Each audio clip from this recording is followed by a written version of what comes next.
Alright, so welcome again to Military Guna TV. Thank you again for joining me. So we'll be discussing the Jamaica Premier League. So this is the review. Also gonna highlight some of the predictions that I did, and we're gonna discuss the team of the week. We're gonna discuss the table. We're gonna discuss the games, and also top goal scorers. But before we get into that, the details of that, I would really appreciate it if you guys smash that like button, hit that subscribe button, and most definitely share the content if you choose to do so. Now let's get into the first game. We're gonna bring up the games, the fixtures that played over the weekend. Let's get into that. Let me see if I can find that. Good. So here are the fixtures. First fixture of the weekend, which was on Saturday at 1 p.m. We have Harbourview versus Waterhouse. Dominant display for Waterhouse. And I did say it in the preview show that with the likes of Benbow and also Andre Fletcher, that Harbourview would have a difficult time containing Waterhouse. And so said, so done. Both of them came to the limelight. Defensive error by Harbourview in the early stages, and also a penalty by for Cardell Benbow. Andre Fletcher scoring from the defensive error, and Benbow scoring from a penalty shout. And pretty much good game, we could say, but Waterhouse walked away from that one victorious. Let's get to the next game. We have Tivoli versus Mount Pleasant. This was the shock of the weekend. This was the big shock of the weekend. No one, absolutely no one, expected Mount Pleasant to face this demise against a team on the bottom half of the table, struggling, fighting to sum up some points. And they were the one who stepped up and actually dominated this game. No, in possession, I would say possession-wise, Mount Pleasant, as you all know, would look good in possession. But the time is still that a good goal. Mount Pleasant started off good by the early goal by Devante Campbell, cutting onto the left-hand side, whipping it in on the inside. I think it's when he went far post. Keeper had touched the ball as well, but not enough. But Tivoli Gardens bounce back with the likes of Stevens, as you know, Stephen Barnett, and Damian Garrison running away from the defense and nicking the ball from the defender, scoring the first goal. And Barnett with two lovely goals, a chip, and also I think he scored a chip goal, and it was a front post, a near post run, something of that sort. I can't remember so much game, but solid display from the first day of football. Mount Waterhouse now drawing closer back to Mount Pleasant's heel. But that is football. So Mount Pleasant face their first loss of the season, and it would have definitely happened at some point in time. That's just football. So next day on Sunday we move on to Veer versus Umberland. Pretty much as you can see, stalemate. Not much from the game. Umberland tried really hard to get a goal. Veer didn't really went all out. A good performance from I think the captain is Andrew Vanzi. Good performance from the captain Andrew Vanzi. I think he just slightly missed out of the team of the week this week. I think it went to Rudolph Austin from Portmore, because of both of them had two good performances, but Rudolph Austin just had a little bit more to and also the win really add on something to that. But both teams balance out each other, and that's how we saw the game finish 0-0. So we move on to the next game. Arnett Garden, who is in fine form now. That's true. 3 wins back to back. Yes, that's 3 wins back to back from Arnett Garden. And definitely, I do think that. What I should say is that the Tivoli, this was the first time Mount Pleasant, before I get to the Arnett Garden game, this was the first time that Mount Pleasant has ever been outplayed. First time Mount Pleasant has ever been outplayed. But let's get to the next game. Arnett Garden versus Mullines.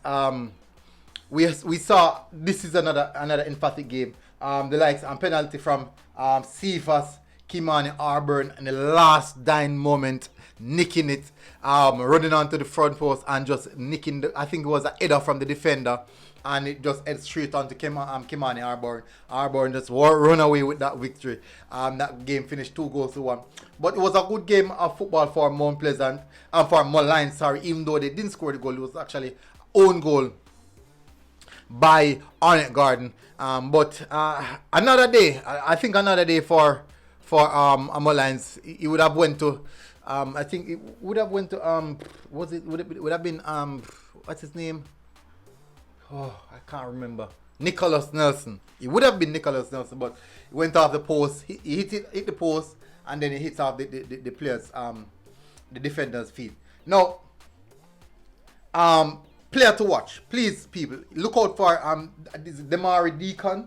I think it's Demari Deacon. People, that kid is going to be problematic, full of energy, exciting, thrilling to watch, an excited young player. Now let's move to the final game. Final set of game. We have Cavaliers versus Downby Olin. Cavaliers versus Downby Olin. Now, listen, people. Cavaliers is a team that possesses a lot of the possession, a lot of the ball. My problem with Cavaliers is this: they move the ball so slow in the transitional phase from defense to go to the attacking third, and due to that, any team with a deadly attacking force will hurt them. Cavaliers finish the game with 69% possession, but yet still they lost the game 2-1. In the same sense, Downby Olin has basically the same amount of shots as Cavaliers, and if you have 69% of the possession, you're not utilizing the position well. But they falter again. Cavaliers, another falter for Cavaliers. Downby Olin capitalized on it with goals from, I think it's Demari Phillips, and also Demari Phillips was really good in this game, and also the leading goal scorer at this moment, Atafroy Bygrave. So ecstatic performance from them. Now we have Montego Bay versus Portmore United. One of the better games played by Montego Bay in a long while, but Portmore United still got the win, still got the one goal, the deciding goal to walk away in this game. Now the Portmore United defenders, the right back and left back, I have to commend them, and also Rudolph Austin in their performance. A solid defensive display by Portmore United, and you have to give credit to that. So we have finished now with the games over the weekend. That is football. Anyone who lost, that's just sad. That's just sad. And all the teams who win, congratulations. We're going to move away from that now. We're going to look at the league table. Let's have a look at the league table. Why am I not seeing the league table?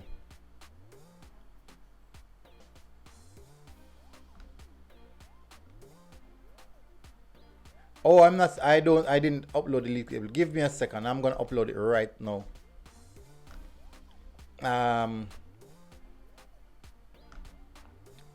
Let me upload it right now. Upload it right at this moment.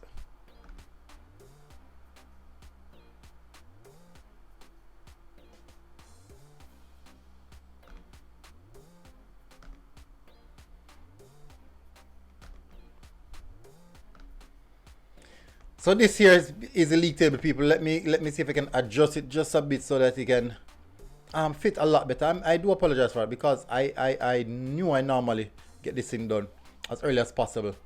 Yeah, so this is the league table, people, game after game week. So we have Mount Pleasant at the top of the table in the same sense because of goal difference. Waterhouse joining the same amount of points, join closer with the same amount of points on 17. Arnett Garden with the back-to-back set of victories. I think it's 3 on the ropes. Join closer as well. Earlier in the season, we would have swear that Mount Pleasant would be running away with this title already. And well, they have to play the playoffs, but just run away with points then.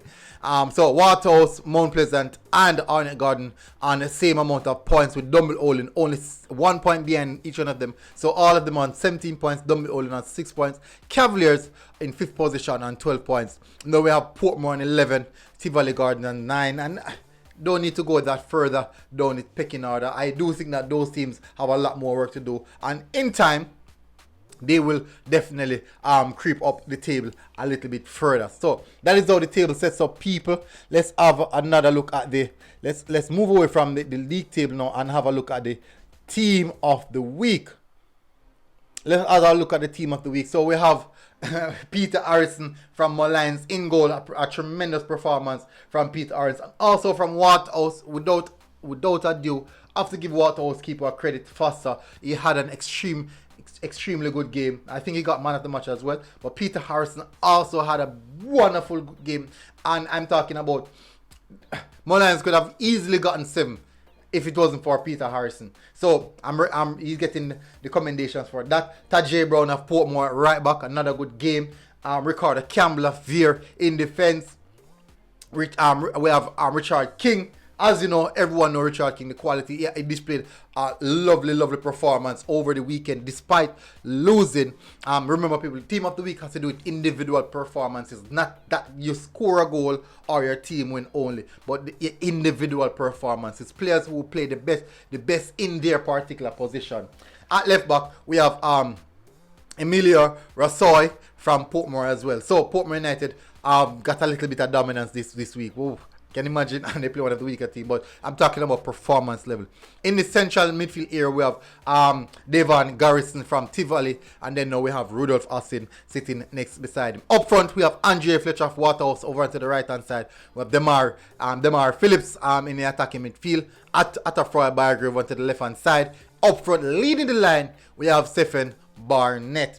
Leading goal scorer, people. Let's move into the leading goal scorer for this week. So we have up top, Bygrave on 7 goals, Daniel Green on 4 goals, and 5 goals, as I should say. Werner Brown, Andre Fletcher, Cardell Benbow, and Ronaldo Cephas on 4 goals, respectively. And then Nicholas Nelson and Trayvon Reed. We have a few more players joining the ranks, such as Stefan Barnett, who just joined the ranks in regards to 3 goals. But until we don't really want to move the 3 goals until we have seen someone jump that bracket. So until then, we'll see it move. So people, I won't go any further. I think this is definitely long enough for the JPL review show.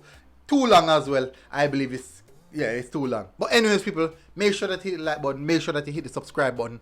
And this has been a good one, people. Until next time, Military Guna TV, people. We are out.